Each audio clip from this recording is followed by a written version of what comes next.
Hey guys, Brad from Team Crimson here, and meta-analysis is sort of back.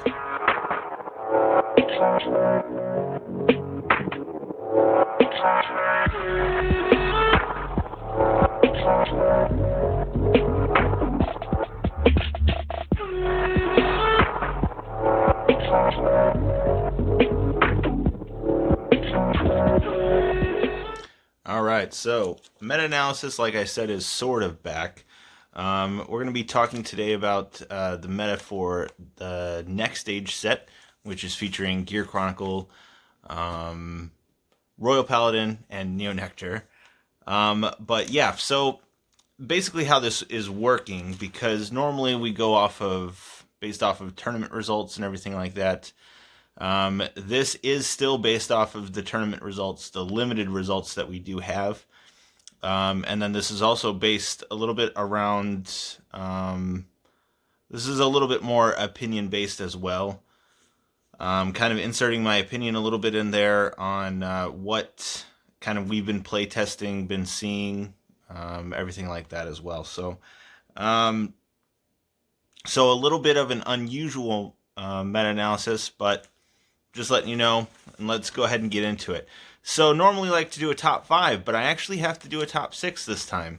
And that's because all 6 of these decks are doing, at least again from the limited results we are seeing, relatively well. So number 6 is Gear Chronicle, which Gear Chronicle deck? That Gear Chronicle deck at number 6 is actually Chronofang. Chronofang is very, very good.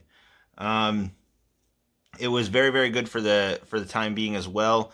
We are seeing that Jet does perform slightly better, and I'll get into some of the reasoning why. But with Chrono Fang, the abilities that it has to just basically give crits everywhere. You can swing in with a Rebellion turn, give him a Force 2 marker, swing in with Rebellion turn from anywhere from 25 to 33k sometimes. And then it's definitely at least got 3 drive checks, sometimes even 5 or 6 drive checks, which is quite nuts.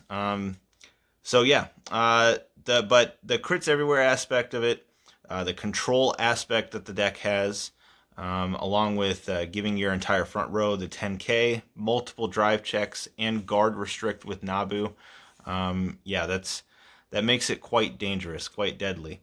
There's been a lot of times too. Myself personally, I've played with Rebellion and been able to kill someone on that first ride turn, which happens with a lot of stuff in the meta right now, but that's besides the point. Okay, so moving on to number 5. Number 5 is a little bit weird as well, because it's a deck that I would assume would be doing better, but it will do better later, and I'll explain a little bit into that. But number 5 is Royal Paladin MLB, Majesty Lord Blaster. So we're seeing MLB do quite well, but it's not doing as well as another Royal Paladin deck that I will be getting into as well.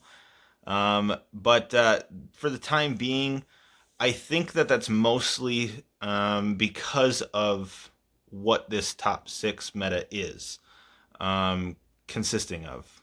But it's not necessarily that it's bad, because it's definitely not. It's quite powerful, and I do expect it to go up, especially when the next set comes out, because the next set is also probably going to be getting rid of Altmile. But let's go ahead and get into the reasons why MLB is so good. It's an extremely, extremely consistent deck. It has a lot of searching options.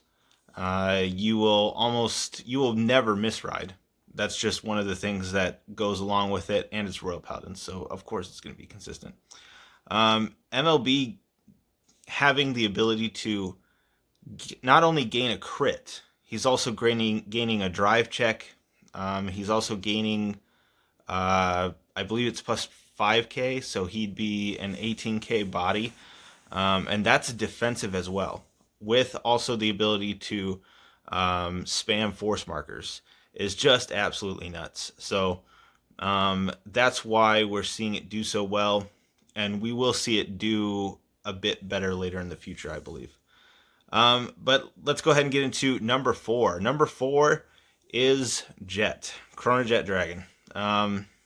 And the reason why Jet is doing so well, not only can Jet generate pretty significant numbers, also with the ability to continuously kind of, every time you re-ride into Jet, you're getting another marker. So you're able to just kind of spam force markers a little bit as well there too.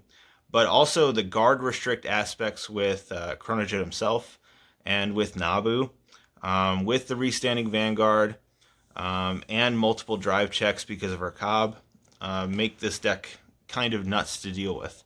I will say, just like with both Gear Chronicle decks, even with Lost Legend back in the day, it is inconsistent, which is what we're seeing a lot of these other decks. They are very consistent kind of decks, so I would say that it's not quite the best, but it is still quite powerful. When it goes off, and it goes off hard.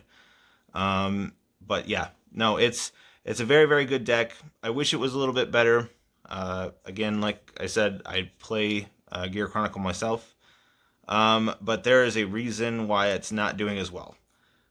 So let's get into the top 3, and I will explain why those ones are doing better.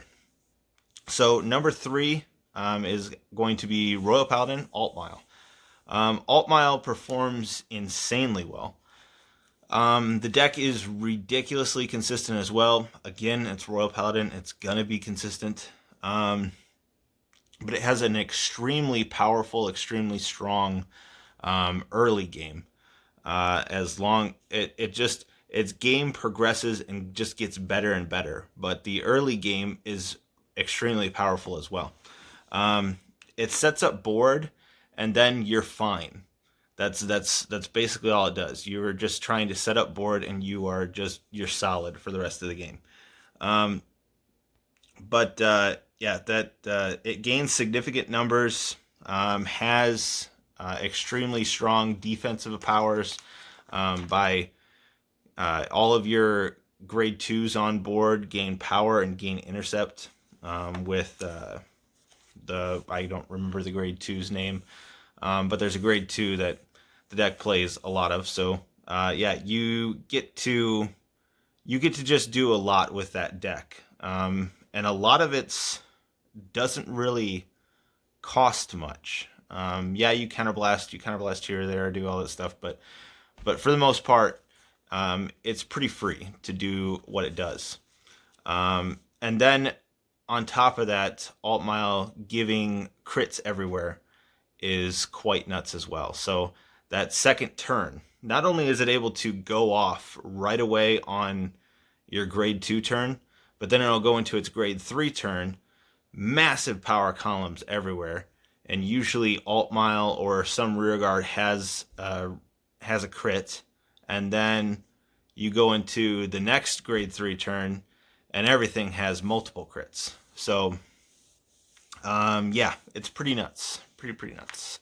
Okay, but number 2 and number 1 have been number 2 and number 1 for quite some time, and number 2 is Aquaforce with Revon. Revon, again, a very strong early game, multi-attacks, significant draw power, and then that negging ability is very, very good. Should definitely not be underestimated. But it's quite good. And of course, the other thing that makes it quite good is its Excel. For basically being able to plus just for playing the game. And then in addition to all of its other plus abilities that deck has. It's very, very good. It's kind of boring to talk about Revon and the next deck as well, but It's just they've been top dogs for quite some time, and hopefully that's going to change with the next set.